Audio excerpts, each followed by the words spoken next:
KBC, in collaboration with the Kenya Institute of Curriculum Development, is broadcasting enhanced out-of-class learning on radio, television and online. Catch the lessons every weekday on KBC Channel 1 from 2 to 4 p.m. on KBC English Service and 15 FM from 9:15 a.m. to 5 p.m. and Radio Taifa from 10 a.m. to 11 a.m.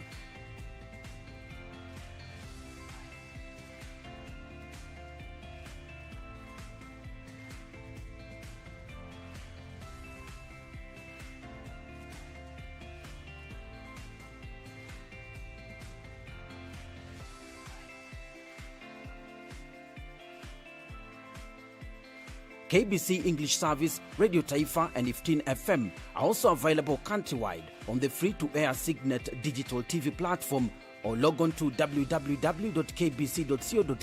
for live streaming, or download the KBC Online app on Google Play Store. Kenya Broadcasting Corporation, ensuring learning no matter what.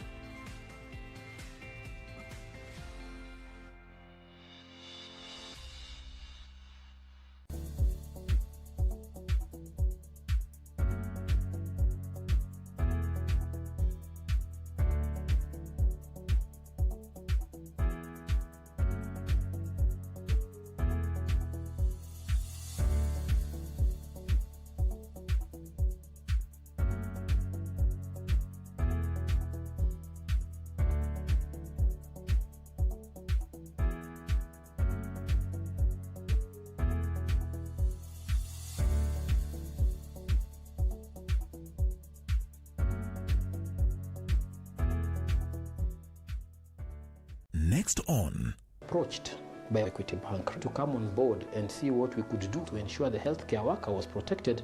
We made things that I myself would comfortably wear to look after patients that have COVID. Fabiola was attacked and injured while in prison. She's badly hurt. I swear your family needs some heavy-duty cleansing, man. Francisco's here with me. He has something to tell you. It's something that really Kenyans should be proud of.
Good evening and thank you very much for joining us tonight, live from the corporation headquarters.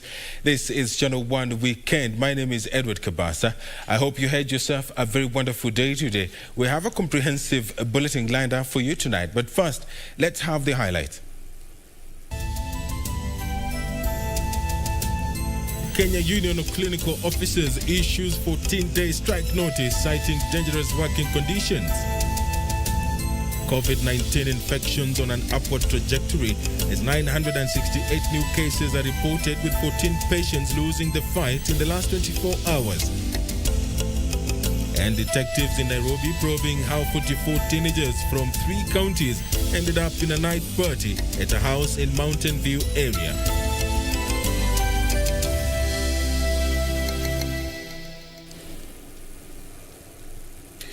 Once again, thank you very much for joining us tonight.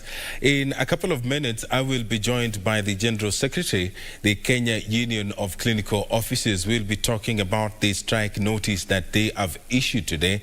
In the next 14 days, if the county government and the national government do not address their grievances, they are demanding better working conditions. So the General Secretary, his name is George Gibore, he will be joining me be on set, and we will be having that discussion. And you can also contribute to it at KBC Channel 1 on Twitter at Ed Kabasa.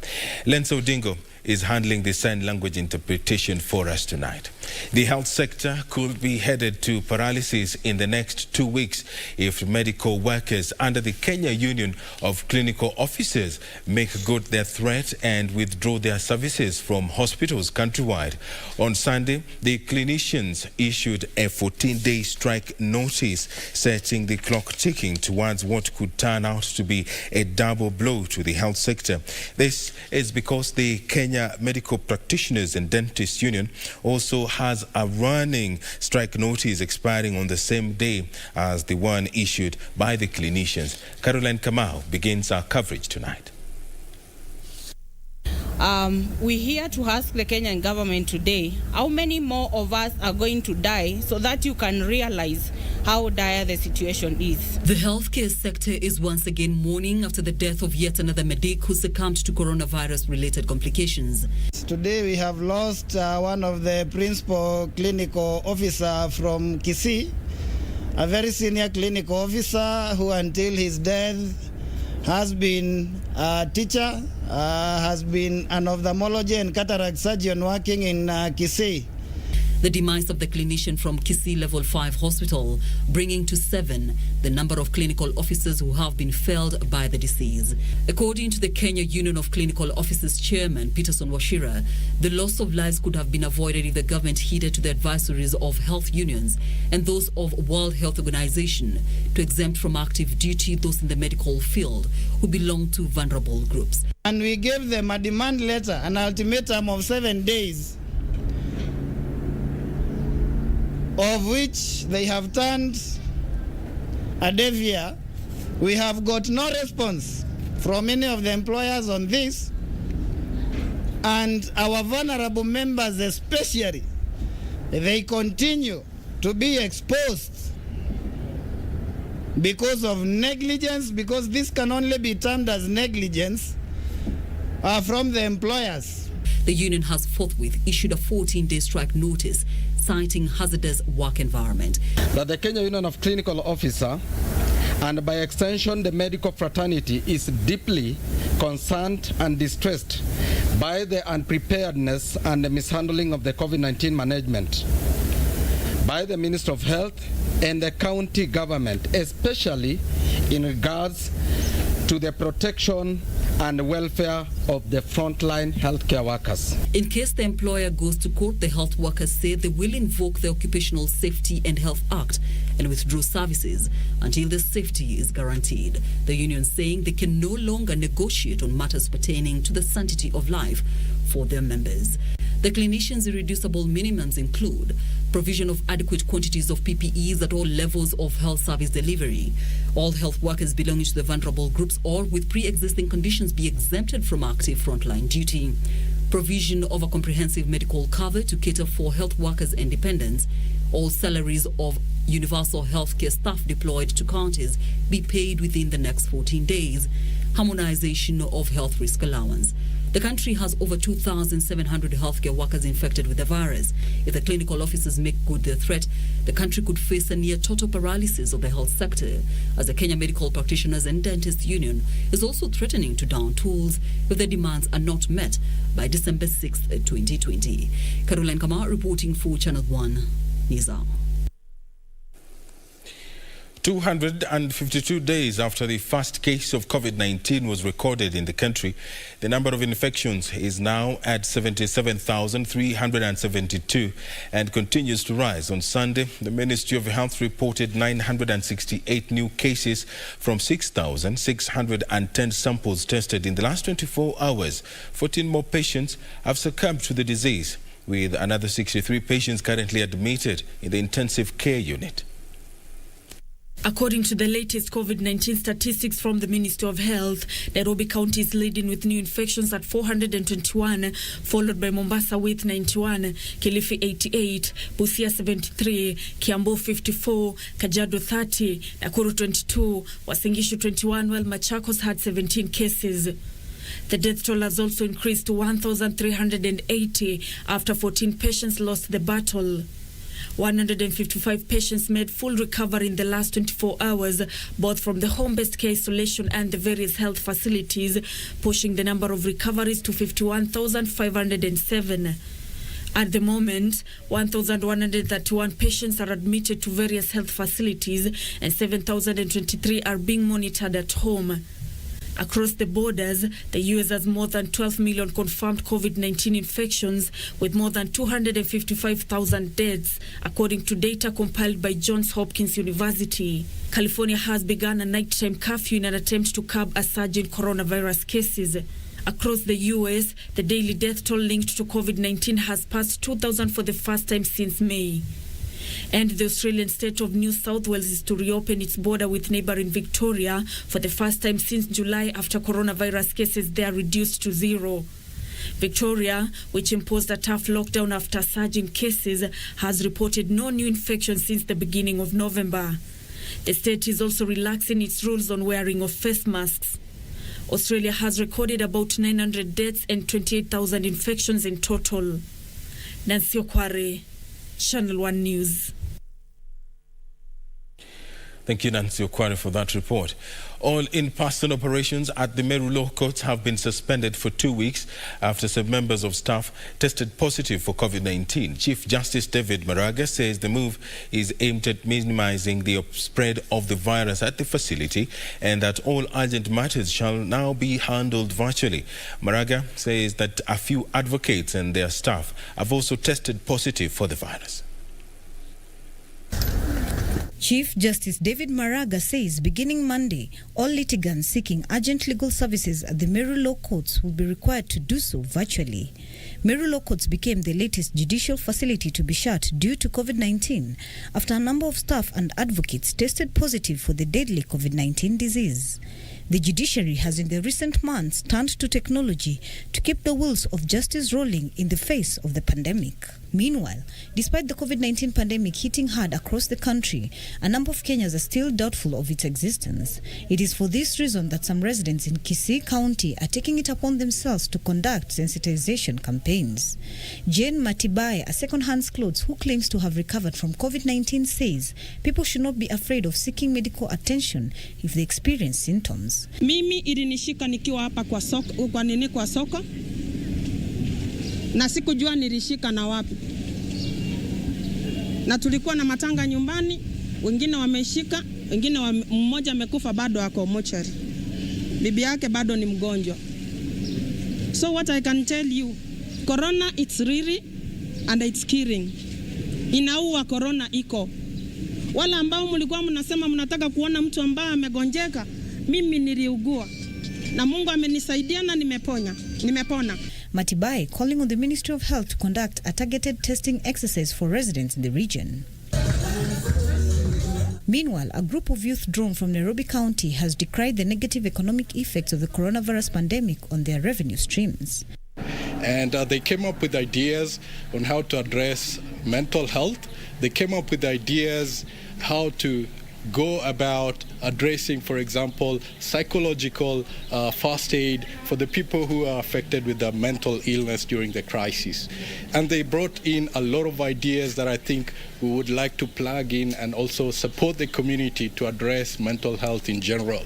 That the corporates of Kenya need to do a lot more to be able to engage with the problem that we call our youth unemployment and youth employability. And so we are looking forward to working with many more corporate institutions because young people belong to us. And one of the things that I like about the African society is it's about communities, it takes more than one individual to be able to elevate any conversation. The calls coming even as Thika Member of Parliament Patrick Wanaina called for patience among farmers, expressing confidence that markets will soon re-emerge stronger. The issue is that the market has been very difficult during this COVID issue, and I can only tell you that be patient. You know macadamia has money, so be patient, take care of your macadamia. Money is coming, macadamia will come back to what it has been. The legislator spoke amid cries by macadamia farmers that dwindling exports of the crop had negatively impacted their livelihoods. For Channel 1 News, I am Emily K. Bade. Thank you very much, Emily K. Bade, for that report. Now, let's talk about the plight of healthcare workers. The KMPDU has issued a strike notice. Nurses have also done the same. Today, the Kenya Union of Clinical Officers did issue their 14-day strike notice. They have listed a number of demands that you want implemented. 14 days will elapse the same day that doctors will also be going on strike unless their demands have been met. We are in a situation where the country is faced with COVID-19. Not just medics are, getting infected, but Kenyans too are getting infected. Should we be in a position whereby no one is able to take care of the other? Where do we go from there? Because all we have had are demands. Kenyans issuing their demands, healthcare professionals also issuing their demands, and the government urging everyone to stay calm and work together towards fighting this pandemic. Thank you, Kabasa, for having me. For the viewers, my name is George Gibore. I'm the General Secretary, Kenya Union of Clinical Officer. Indeed, as you have stated, it's very clear that we have issued a 14-day strike notice. And this is in understanding that we had given a demand later, 7 days prior to today, that the ministry meet our demands. And these demands are just such of a priority to save the human life, and more specifically the healthcare workers, and by extension now poor Kenyans who seek services in the public sector. Unfortunately, our demand met a deaf ear, and no one listened to us. And that is why we are actually not happy that the government never wanted to have even an ear and come on the table. We discuss on how we needed this one be done. Because one, we are talking about now the second wave, which is wrecking the health sector in the country. And you must be able to go from the date that actually we announced that we had flattened the curve for the first wave. We had lost just a few healthcare workers. And actually, fortunate enough, by then we had not lost even a single clinical officer. But today, we are talking of 7 clinical officers who have lost their life. And the attributing factors are a number of. One, we feel that there have not been adequate supply of PPEs. And 2, we feel that even the PPEs that we are given are substandard and are not in tandem with what the ministry has provided on their policies. For instance, I need to give a good example for purpose of understanding that the ministry has provided for all the healthcare workers who are seeing patients and doing even aerosol exams should be able to use an N95 mask, should be able to have at least a face shield or goggles to protect their eyes, should be able even to have a cap to cover their head. They should be able to have a gown that they put on. They should be able to have also a boot. All these things, 99% of a facility, there is nothing. The only thing that we are remain to have is actually a surgical mask. The surgical mask, by virtue of the WHO prescription, we are allowed to use a surgical mask, provided we are able to use it the way it's supposed to be. A surgical mask is supposed to be used within 3 to 5 hours at most. But our healthcare workers who now have left only with this only one item to protect themselves are forced to use a face mask, a surgical mask, for over 24 hours. This is actually an exposure to all the healthcare workers who are using this, including other Kenyans. You need to know that once you are in a place where you are able to touch your mask without a proper sanitization and the wash of your hand, you are able to you actually increase the chances of exposing yourself to the virus. And this is one of the contributing factors that we have talking about, that the government must be able to ensure that this is done. And remember, Kabasa, what we were calling is that the government have announced that they have billions of PPEs. They have PPEs worth billions in the KEMSA. And we have called that the government must release these PPEs at whichever cost to go and protect the healthcare workers. They have not done that. The other thing that we have consistently advised the government is to ensure that those who are within the bracket of the vulnerable group should be actually be allowed to not to participate actively. That's to mean that they should be able to be released from, not to be released as such, but to be excused from active duty. And however, when we raise this issue, we have found that the government continue intimidating these officers. Once they apply that they can be given, can be exempted from active duty, they are given a threat that they will be fired. We have two levels of government. We have the national government, yes, and we have the county government. Yes. The health function has been devolved. Yes. Your grievances, are they directed to the national government or to the county government? The problem we have is at both levels. And it should be remembered, Kabasa, because we know that our leaders knows that we always forget very easily. When the COVID-19 case started, the ministry said and announced that the management of COVID-19 must be done centrally. That's why we have a central body that was established by the president involving the county government that runs and coordinates all the management and actually came up with the policies that are supposed to help us and streamline the management of COVID-19.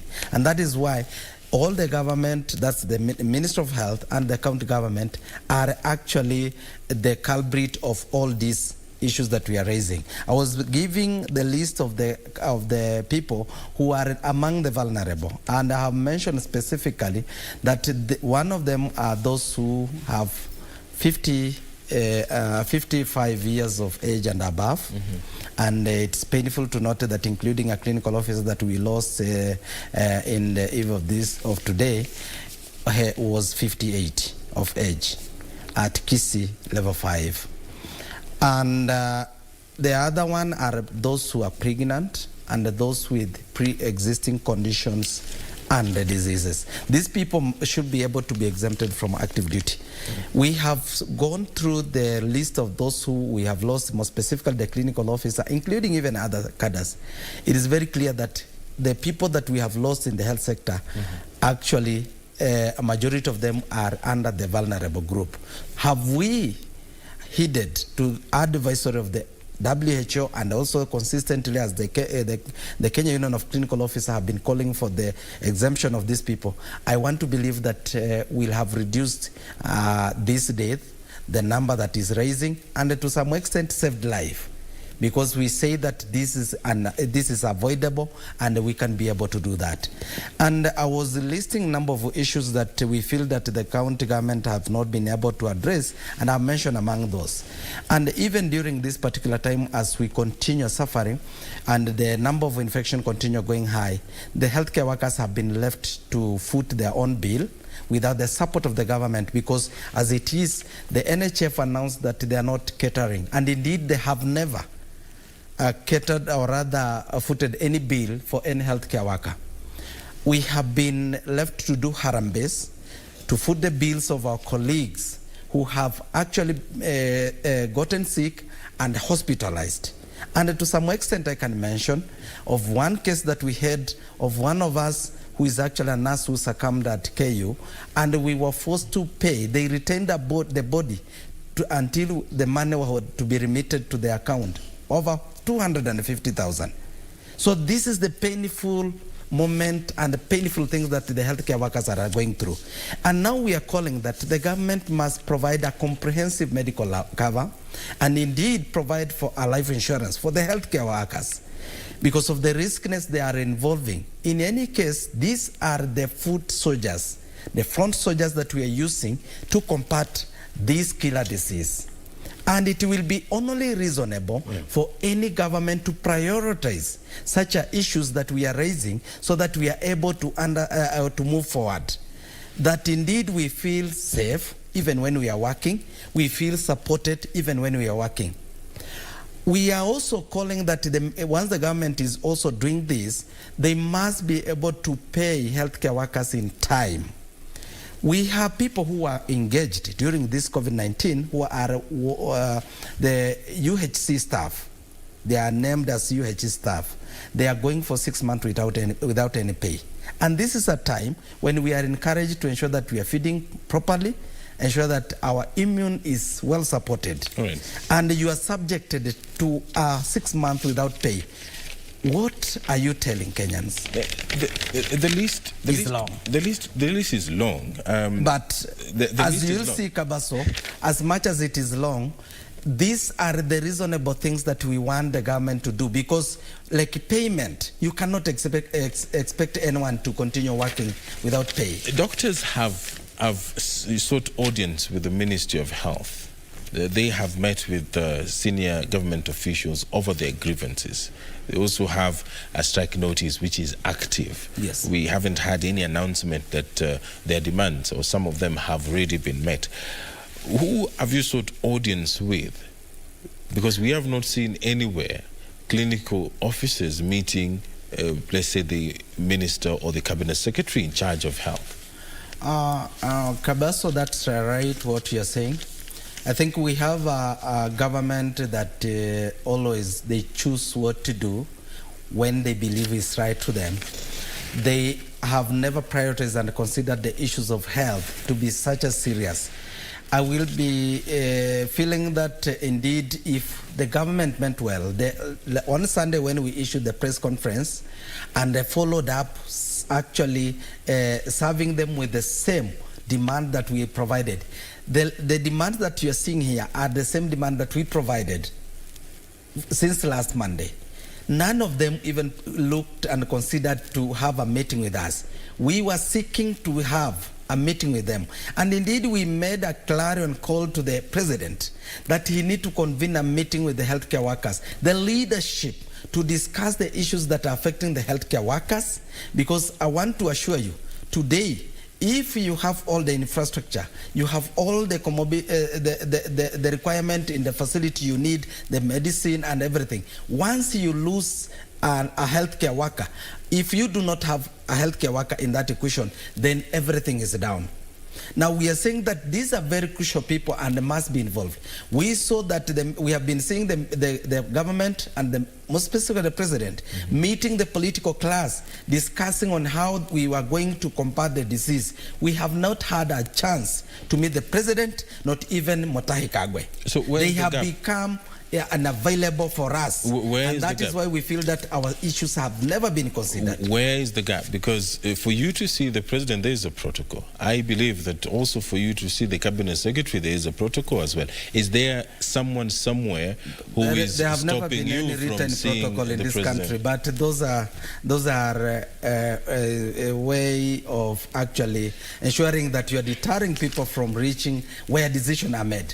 We are talking about people who are making decisions. So Mutahi Kagwe should be active enough, proactive enough. Who has blocked you from meeting the president or the cabinet secretary for health? I think I should be able to say that we have the ministry that need to streamline that the people who should actually be able to carry over all these issues and organize meeting between them. If they cannot make a decision at that level, they actually refer the issue to the president, because we are saying these healthcare workers need to be motivated. If they cannot make a decision on how to motivate healthcare workers, it is only the president, then that is where the rubber meets the road. I would really love to know who at the Ministry of Health is blocking you from meeting the cabinet secretary, or who in the office of the president is blocking you from meeting the president, because some of the issues that you're raising are really genuine, and we see in the media medical workers are losing their lives to COVID-19. But we'll talk about that. This interview continues shortly. I am seated here with George Gibore. He's the General Secretary of the Kenya Union of Clinical Officers. They have issued a 14-day strike notice 9 demands that they want met, or else they make good this threat. Don't go anywhere. We'll be back shortly.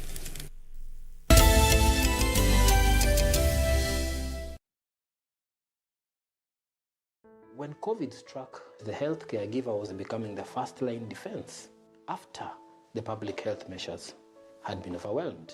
I was approached by Equity Bank to come on board and see what we could do to ensure the healthcare worker was protected to look after the Kenyans. We said, let us sit down and go through virtually everything that was available. What had been made locally was not fit for purpose. Most of what we were getting to see that was fit for purpose was imported.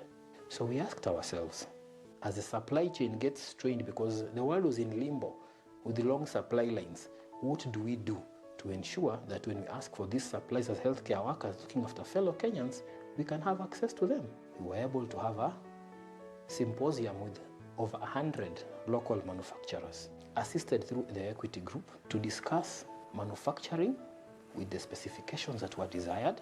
We suddenly had things being made locally here, whereby we could walk to the factory, have a discussion on why this is not right, on how to improve. And I'm grateful also for the team of specialist nurses and clinical officers, because we would make many journeys to these companies to have a look at the material, to have a look at the production. We made things that I myself would comfortably wear to look after patients that have COVID. That to me, it's something that really Kenyans should be proud upon. When the world changed, it made us go back to the simple joys and love the little things even more, like serving up your best, eating together, and sharing more. Now, we'll take nothing for granted and always remember to taste the simple joys.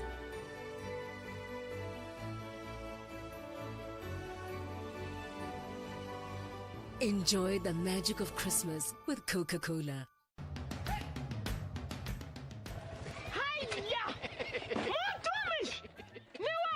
Ni mimi. Ulitoa pikipiki? Mulitani sitaomoka. Ni yako. Hii nduti ni yangu. Niliwahi pale Quickbit. Quickbit? Quickbit imekuja kusaidia wananchi kama sisi. Nilinunua 399 shillings. Juu nilikuwa the lowest unique bidder. 399 shillings. Quickbit shilingi moja unaweza nunua pizza. Shilingi 2 unaweza nunua microwave. Shilingi 5 unaweza nunua hata gari. So tupeleke huko hata mtu aende huko. Jiunga na Quickbit ni rahisi. Enda kwenye M-Pesa, bonyeza paybill, kisha weka business number 4032353. Kwenye account, weka kodi ya bidhaa unayotaka na bidi yako ya chini zaidi. Kwa mfano, TV 16. Kisha weka shilingi 20 tu kama idadi yako. Weka bidi yako pia kwenye www.quickbit.co.ke. Kumbuka, bidi ya chini zaidi ya kipekee ndio ununua. Quickbit, bidhaa bora kwa bei ya chini. On the next episode of Ashoka. And Ashok has put forth his proposal himself. You should now be delighted, Prince. When are you going to understand, Ashok? I know that this time his decision isn't driven by emotions. There's a threat on our motherland, then all the mothers of Magad will be in danger along with my mother. I must make a sacrifice. You have freed me from my worries by saying these words. To tell you the truth, you are the only person I trust.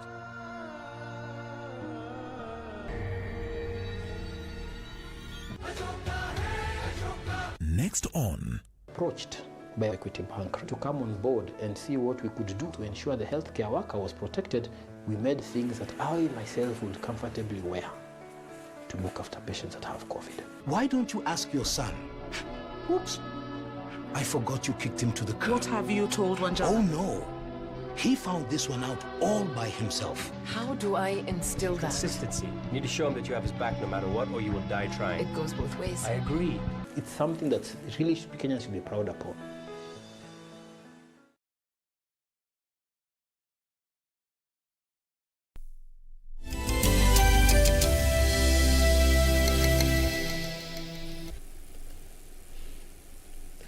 Welcome back to the program. In studio with me is George Gibore, the Secretary or the General Secretary of the Kenya Union of Clinical Officers. Today they did announce that in 14 days they will go on strike should the demands that they have listed not get met by the government. we were talking about seeking audience with the president or the cabinet secretary in charge of health. I want to know, and I know so many Kenyans also want to know, who is blocking the union from meeting with the cabinet secretary? Thank you. I think I need Kenyan to know that in the health sector we have over 17 cadres in the ministry. And since Mutahi Kagwe came in the ministry, I do not know how many cadres he has been able to meet their leadership. And we feel that if there is anyone hindering any progress, any negotiations, then he should be the one. If there is anyone that he has put to make decision on his behalf, we do not know. But we want to believe that Mutahi Kagwe as the CS has the sole mandate, having been appointed by the president, to act on as such at that capacity. So he has to take up the mantle and get to know. And I want to go back that his predecessor, Madam Karaoke, once listened and heard that there were issues. She was able to meet with the various leadership from different cadres and was able to highlight a number of issues and a channel on how to iron them out. At this time around, and I need to say that it's almost, I think, almost 8 months, Mutahi Kagwe has not been available for any leadership and any health leadership in the country. Maybe, I do not know whether there's any cadre he has been choosing to meet or any other leadership, but for us, he is quite unavailable for us. How old is the union? The union is now doing over 2 years. Yes, we were registered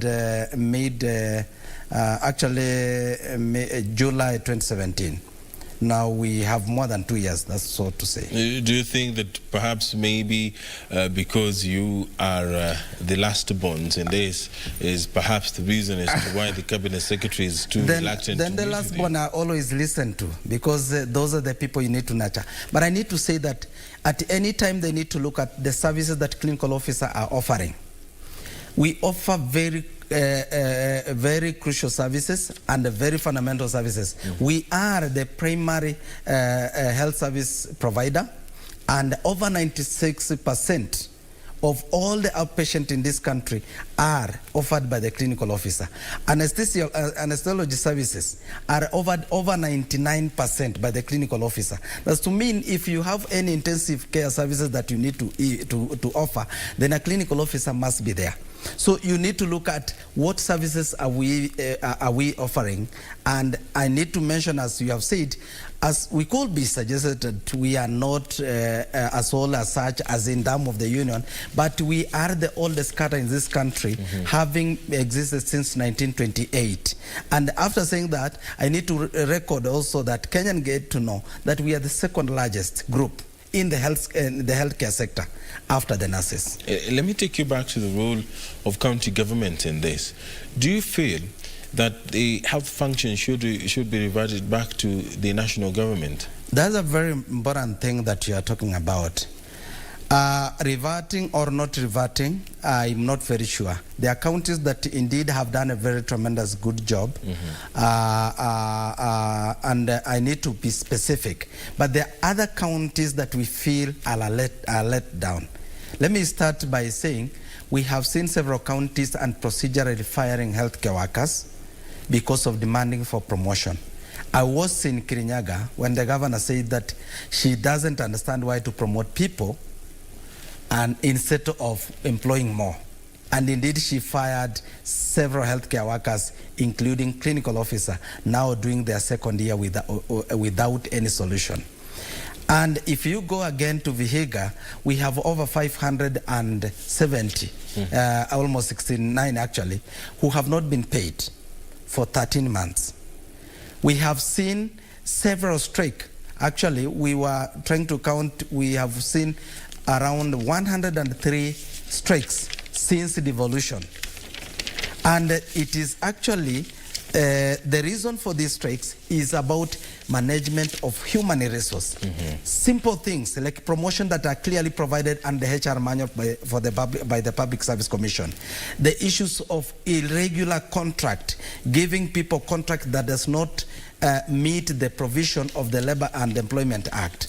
So these are very crucial issues that we are raising. And as it is currently, people are feeling discriminated. You find people in Kiambu who were employed the same time with the people under now Nairobi, and they are in different job group because of certain county not be able to implement the existing policies. And this is one of the issues you'll see on our demand. We are saying people must be able to be promoted. Right. There is clear provisions, and what we are saying, it's not actually a reinvention of what is not existing. All these policies exist, and why can't county government actually promote, including actually the Minister of Health? As you'll get to know that currently as we speak, the people who are working under Mathare spinal injury hospital, and including our port of entry, are on strike. Reason? Promotion. It is a shame to this country, and that is why we have been saying, if indeed we need to harmonize and ensure that we are able to move forward as a country, and ensure that our the management of the human resource in the sector of health sector is harmonized, then we need to have our actually like a health service commission that can be able to look into the issues of the healthcare workers jointly, and not to discriminate because of being in a certain county or being. And in any case, we are saying, for those who are fearing, for some of the governor have been fearing, this will be able to make those specialists available for all the counties, because they can be able to come up with a policy to share these specialists, where we know that there are specialists that are not even 47 in this country. Right. Like oncology, there are very few. Then you find that people have to be actually airlifted for medication, which is actually a subject for cost, for high cost of medication in this country. So we want to say that once we have the Health Service Commission, it will streamline the management of health sector, and it will be able to manage the human resource part of it, which has been the problem since the revolution. You know, doctors, nurses, and now clinical officers are demanding the establishment of this commission. But we have seen teachers also have TSC. They have been having their issues with TSC as well. Yes. You make it sound as if the introduction of this commission will solve so much. What makes you have that belief? Kabasa, let me ask you, have you ever seen teachers going on strike because of promotion? Not at all. The issues that they're going on strike on is implementation of the CBS, mostly.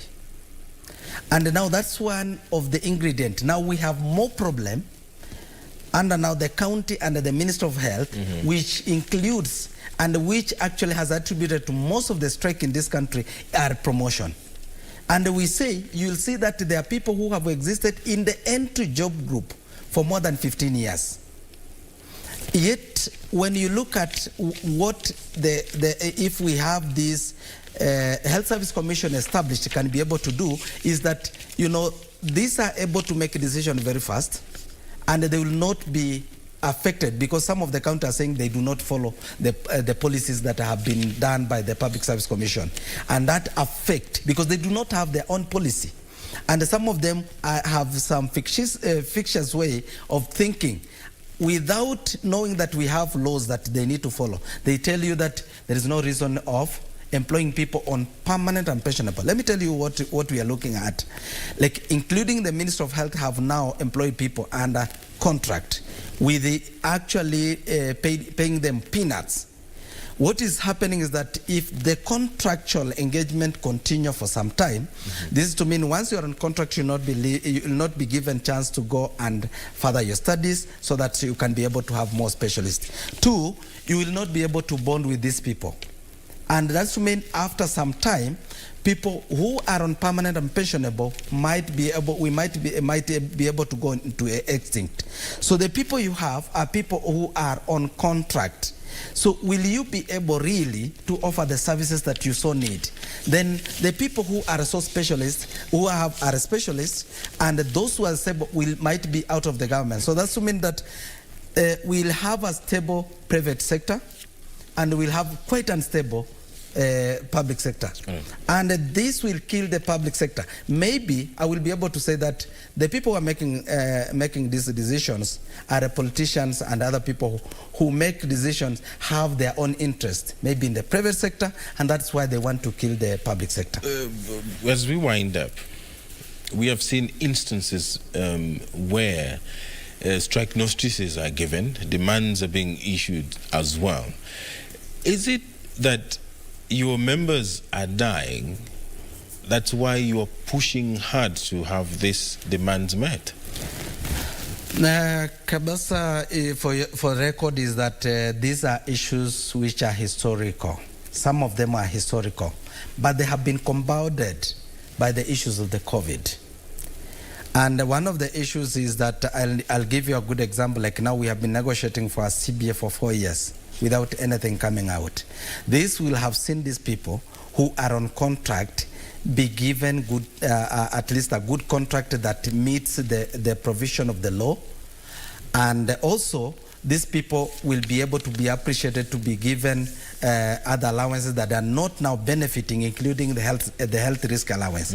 So we are making very clear that now after the COVID ensued, it is very clear that the problem has been now actually advanced. And that is why we are saying that we have been existing without a comprehensive medical cover. And now when the COVID-19 comes in, it worsened the situation.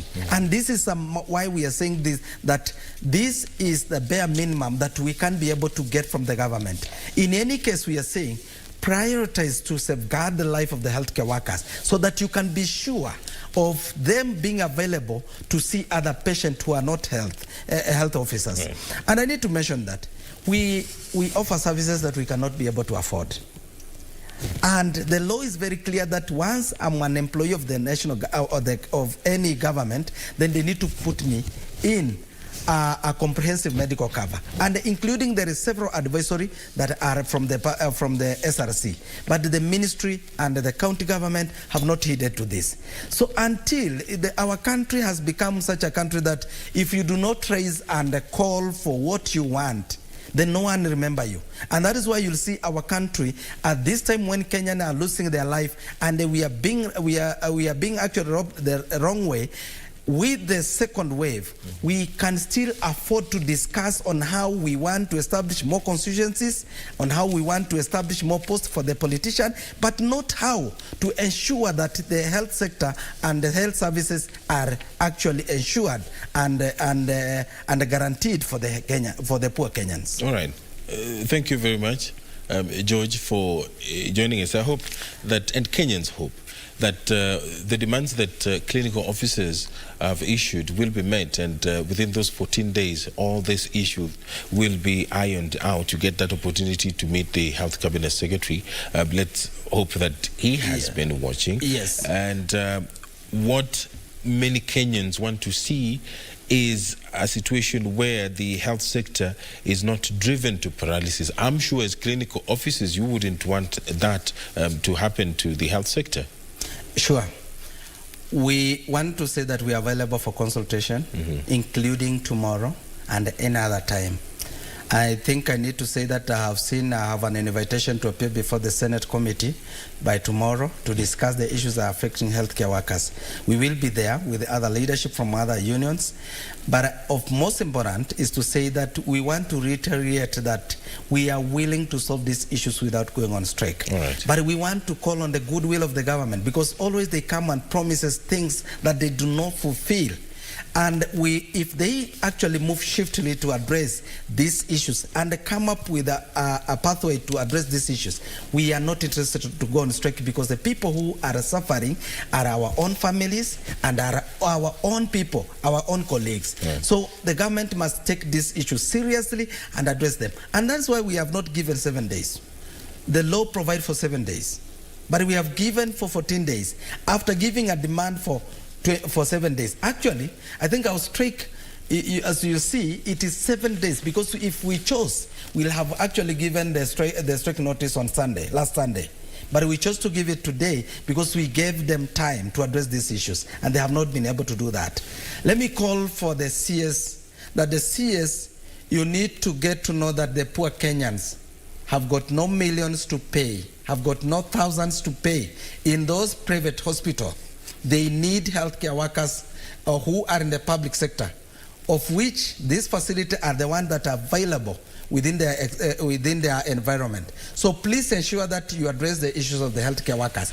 And their demand do not need the 14 billions, do not need for several billions. There are issues that can be able to be addressed, including releasing of the PPEs that are actually still kept at KEMSA, and this can be done within a day. And we get to say that we are taking ourselves toward the right direction.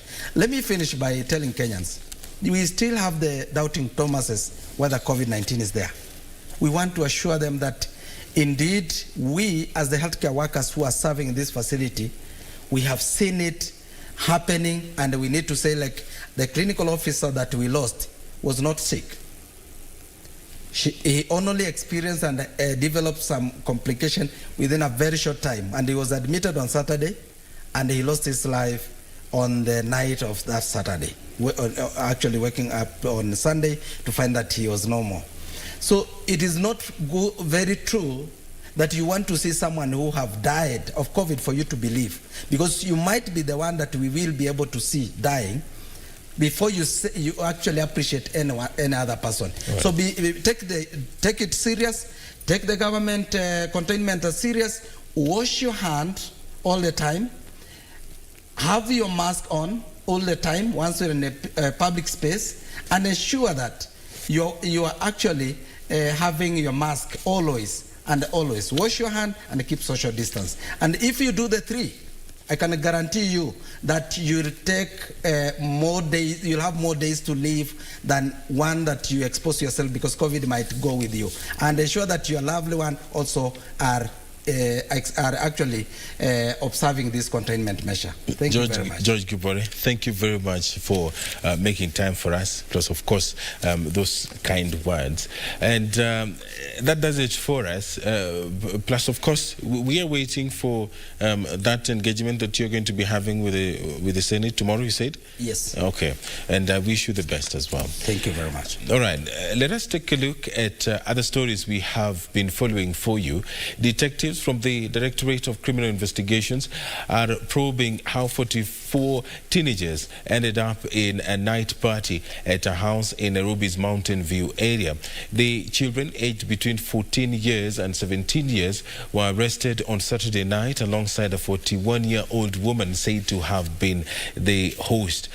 Police say the 26 boys and 18 girls are in primary and secondary school. Various alcohol brands and bang were also confiscated during the raid.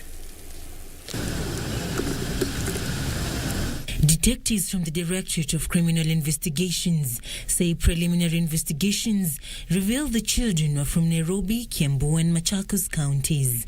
Police are probing into how the children sneaked out of their homes and traveled that far without raising suspicion from their parents.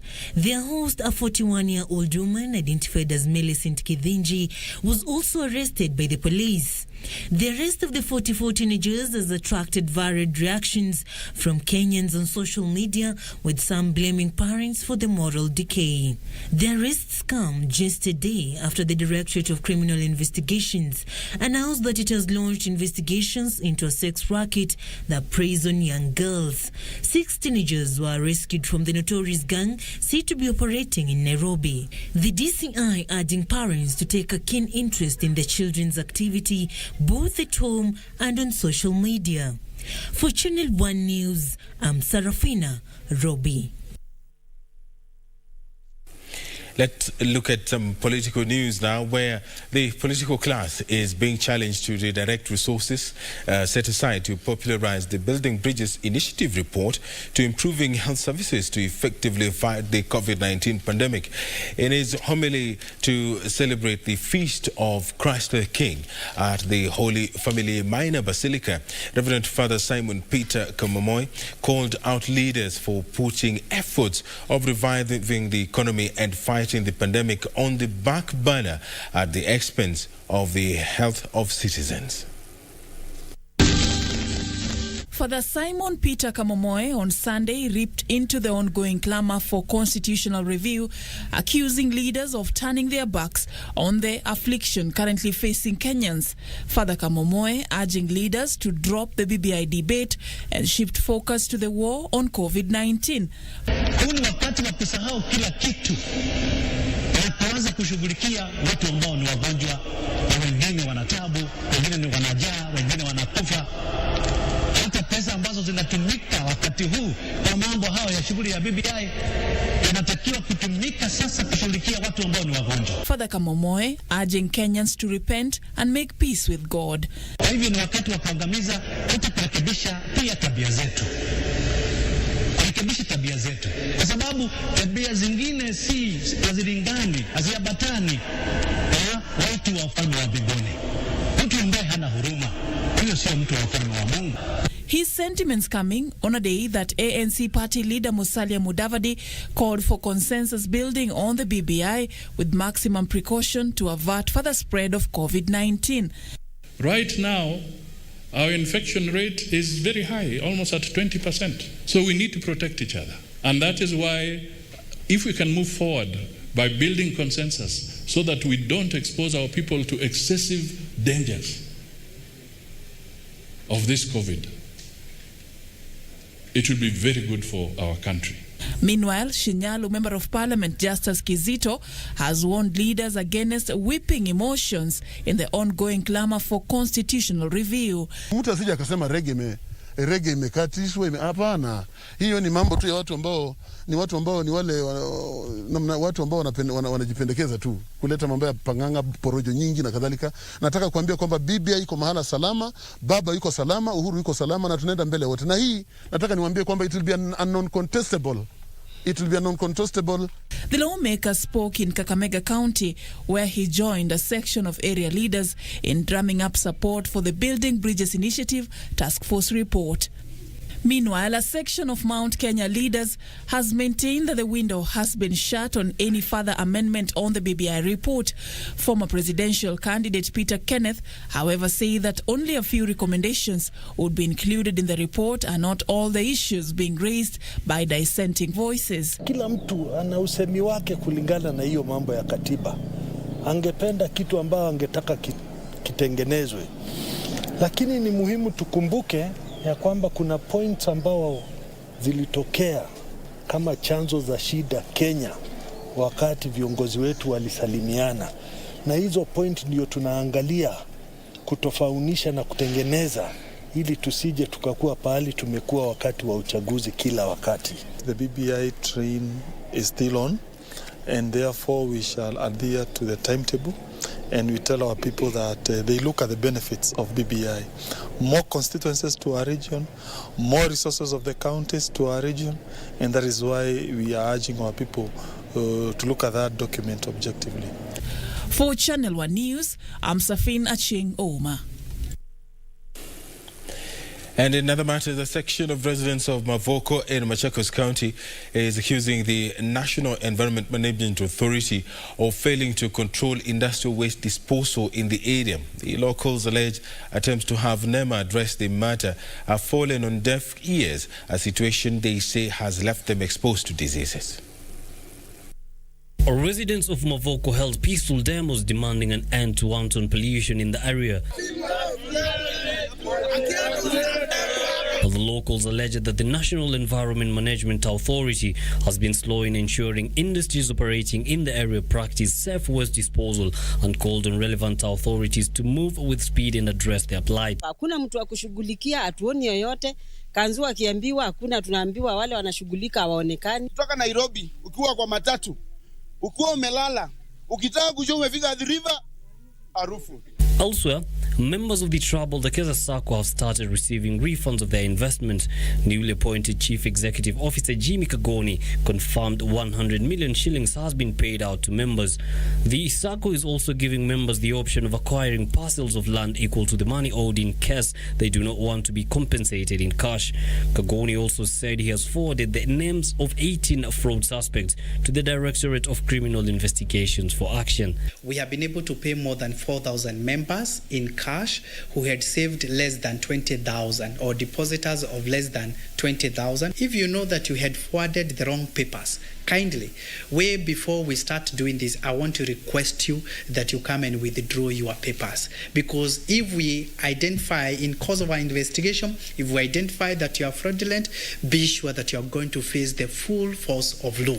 And former head of state digital and strategy in the Presidential Strategic Communication Unit, Dennis Itumbi, says he will proceed with his petition seeking prosecution of Cabinet Secretary Fred Matiang'i, the Director of Public Prosecution and Ethics and Anti-Corruption Commission of the 1.5 billion shilling Ruaraka land scandal. The court was clear at paragraph 176 that, and I quote, "We therefore find that the compulsory acquisition of the land on which the two schools sit did not meet the threshold of public purpose and should not have been undertaken in the first place. It is time for us to ask the questions directly in court." Yusuf Farah, Channel 1 News. Let's now cross our borders. A judge in Pennsylvania has dismissed a lawsuit from the Donald Trump campaign that had sought to invalidate millions of mail-in votes in the battleground state. Elsewhere, the Ethiopian government has declined to hold talks with leaders of the northern Tigray region to end the conflict there. The Ethiopian government has declined holding talks with leaders of the Tigrayan region to end the conflict there. This even as African leaders urge the government to meet Tigrayan leaders. Hundreds have been killed and thousands displaced in recent weeks. The United Nations has warned it could trigger a humanitarian crisis. On Friday, South Africa's President Cyril Ramaphosa, in his capacity as the African Union chairperson, announced the appointment of former three presidents to lead talks to end the conflict. But Ethiopia has rejected the offer, seeing its operation as an internal law enforcement mission. Government forces seized key towns last week and say they are preparing for an assault on Tigray's capital, Mekelle. The Tigray People's Liberation Front has vowed to defend the mountainous region. Meanwhile, citizens in Burkina Faso have voted in presidential elections, although polls were closed in parts of the northern East because of fears of jihadist violence. President Roch Kabore is seeking a second 5-year term with 13 opposition candidates challenging him. At least 400,000 would-be voters were unable to register because of the security situation. Brutal attacks have forced more than 1 million civilians from their homes in the past 2 years alone. Campaigning was halted for 48 hours last week following a deadly ambush on soldiers in the north of the country. And a judge in Pennsylvania has dismissed a lawsuit from the Donald Trump campaign that had sought to invalidate millions of mail-in votes in the battleground state. Judge Matthew Brown said the suit, which rested on allegations of irregularities, was without merit. The move, which now dents Trump's attempts to overturn his defeat, paves way for Pennsylvania to next week certify Joe Biden's win in the state. It is the latest blow to Trump, who is trying to overturn his loss in the November 3rd presidential election. Biden is projected to defeat President Trump 306 to 232 in the U.S. electoral system, which determines who becomes president, far above the 270 he needed to win. Reporting for Channel 1 News, I'm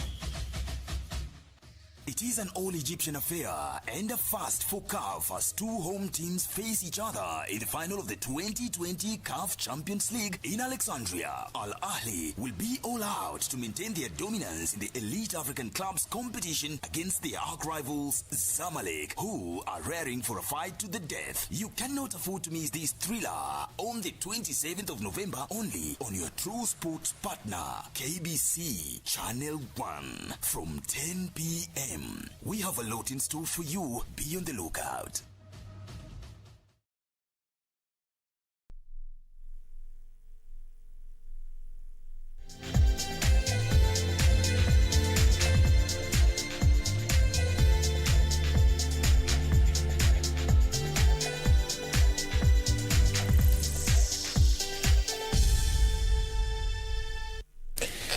Thank you very much for staying with us. Let us take a look at some sports news now. Patrick Kipngeno emerged victorious at this year's Athletics Kenya Mountain Race held in Naivasha, Nakuru County. The mountain running series is part of the Athletics Kenya calendar, which will pave way for AK Cross Country season opener on November 28, 2020 in Machakos. One.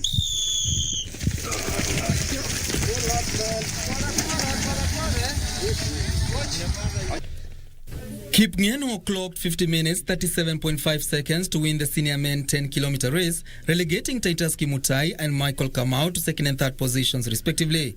Emmanuel Maru won the junior men 8-kilometer race ahead of Matthew Ruto and Henry Mwangi, who completed the podium dash. Francisca Kanda won the junior women 8-kilometer race ahead of Beatrice Cheserek and Judith Koril, who came in second and third respectively. We have got world beaters and world champions from Kenya here. So that actually gave us the confidence to feel that we need to support them. And that is why we are organizing this, so that we can get more athletes going to run in the World Mountain Running. The mountain running series is part of the Athletics Kenya calendar, which will pave way for AK Cross Country season opener on November 28 in Machakos. Karanja David for Channel 1 Sport. And in other matters, Kennedy Ocheng and Stephanie Fernandez produced great feats of endurance to win the men and women elite races respectively as the National Duathlon Championships culminated at the Mamangena waterfront in Mombasa. The duo braved morning drizzles to prove the athletic prowess after seeing off their tough opponents of the event used by the Kenya Triathlon Federation to select athletes for the African Duathlon Championships scheduled for Rwanda from December 8 to 14. The participants were drawn from Kwale, Kilifi, Mombasa, Machakos, Narok, Nairobi, Nandi, Kisumu, Eldoret, Kiambu and Murang'a counties, where strict COVID-19 guidelines were observed. The athletes covered 5-kilometer run, 20-kilometer cycling and 2.5 kilometers run. Ochieng, who won last year's and after 24 years duathlon in Spain, clocked 58 minutes, 55.33 seconds to qualify for the Africa Duathlon Championships. David Ndada and James Moura completed the podium dash. Last year's main runners-up, Gideon Ruto, was beaten to the 4th position. Hata sikujua naweza perform hivi. Nilikuwa najua nitalemewa. So nilijaribu tu kwa uwezo wangu, kwa kadri ya uwezo wangu naweza nilibidi nijaribu tu. Lakini weather ilikuwa joto sana. Sikujua naweza toboa. In the women's elite category, Stephanie Fernandez emerged victorious ahead of Mercy Fuande and Josetta Njeri, who came in second and third respectively. National Duathlon elite women champion Catherine Kariuki finished 5th. It's very nice to have some race in Kenya and in East Africa. This event is very important to promote this sport in Africa and in East Africa. I'm French. I compete in France in first division. We are selecting duathletes who represent Kenya in a CSR event in Rwanda. We are choosing almost 30 athletes who will be representing our country in Rwanda Zone 5. Karanja David for Channel 1 Sport. And it was a family affair after 16-year-old Brandon Oyaro and his mother Trofena Oyaro were declared winners at the annual Kenya Ports Authority Golf Tournament at the Nyali Golf and Country Club. 16-year-old Brandon Oyaro overcame a strong field, including experienced players, to emerge as the overall winner with a good score of 41 points. As Oyaro drove his shots perfectly, his mother Trofena Oyaro was happy to be declared the lady winner after posting 38 points. First night, I asked him, what happened? He told me like this, he did like this, he didn't do like this, he did like this. And then I said, no, this guy must have done something. Anyway, after the game is when I realized Brandon played very well. As you've heard from my parents, I had a goal in golf, which I achieved it. And I want to continue playing golf because I have my friends who are in South Africa, which I want to join them so I can continue playing golf with them. Oyaro's father, Yobesh Oyaro, did not let down the family after he posted 30 points on a countback for the third staff position. The men winner was Peter Kimanga with 39 points, while Oshwin Kana was the men runners-up with a point adrift. Mary Mariga posted 37 points to settle for the ladies' first runners-up position. In the staff category, Charles Odo stood firm to defeat his wife Terry Odo to bag the first position with 38 points. The KPA Golf Tournament attracted over 100 golfers from the coast region. Karanja David for Channel 1 Sport.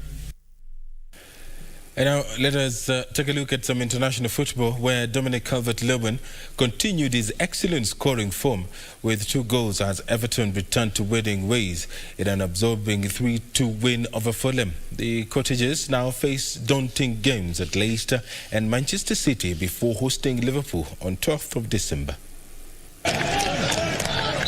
So away we go. Fulham in, not giving it away to Richarlison, and Richarlison dragging it away from Anderson. Calvert-Lewin looking for that service. Today could overread. That's nice, and that's it. Fulham 1. It's Everton 1.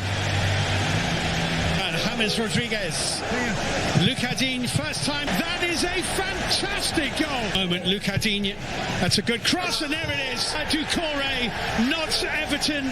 The most important thing today was that we got the 3 points. It sounds cliche, but I thought second half, we didn't play very well. We didn't really have much of the ball, and first half we did well to get the lead, and we should have continued that. But I thought on another day we get punished for not playing well enough in the second half. But like I say, most important was to get back to winning ways today, and we build from here.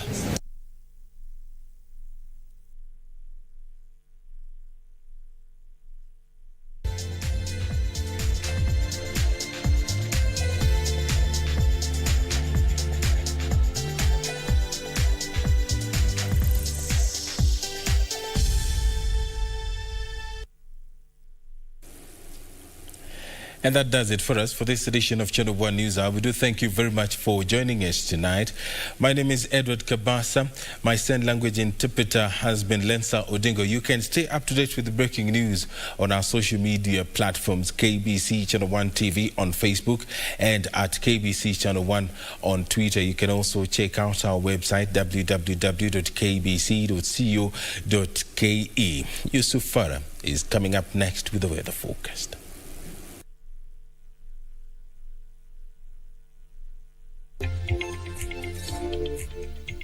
A rainfall is expected tonight in areas of the southern half of the country, with the rest of the country expecting dry weather conditions. As far as Marsabit and areas in the Turkana region are concerned, there will be easterly winds of up to 25 knots. Good evening this Sunday. My name is Yusuf Farah. Welcome to your Channel 1 weather updates. Monday morning, there's going to be a warm morning from the northeastern region, Garissa and Mandera. Meru and Nyeri wake up to partly cloudy conditions with sunny intervals and a chance of rain. The capital city will be having partly cloudy conditions with sunny intervals. For areas of the coastal region, there will be showers accompanied by sunny intervals, apart from areas of Lamu where there will be sunny intervals. In the afternoon, areas of the western and Nyanza region, Kisumu, Kisii, Kakamega, Kericho and Eldoret and its environs, showers accompanied by thunderstorms might be a good idea to keep warm in that region. For residents of the northeastern region, there will be sunny intervals in the afternoon, and the same for Lodwar, Lake Turkana and areas bordering Kenya and South Sudan. Let us now take a look at the temperatures tomorrow. And Lodwar highs of 36, lows of 25. Marsabit highs of 26, lows of 19, and Garissa highs of 36 and lows of 24. That wraps up your local weather forecast. Again, many thanks for keeping it Channel 1. My name is Yusuf Farah. Have yourself a lovely night. And now, your international weather forecast.